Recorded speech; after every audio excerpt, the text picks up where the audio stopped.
It's really key in the world of where we're going with AI to keep that personal branding and that authenticity.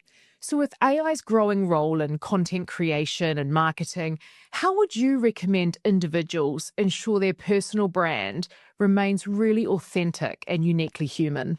Well, first of all, thank you so much for having me on the podcast. I am so proud. This is a great moment to see what were ideas. How do I translate this message? How do I communicate this into a platform now, which is what you're doing? And I think that this is an excellent example of how do you translate the human piece into what you're doing? And especially things that are quite technical. From that perspective, I always say you've got to lean into storytelling. The response that people will come back to is, but I don't have stories to tell, or my stories aren't interesting.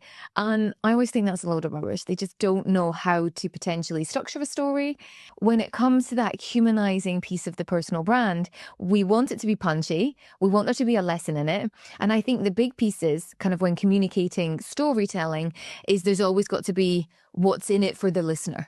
That would be probably one of the strongest ways that I would say, how do you keep humanizing your brand? Is sure, we can use tools like your chat, your Claude, or whatever it is to help prompt. And the pieces that have got to come from you are your stories and your personal pieces that no one else has got.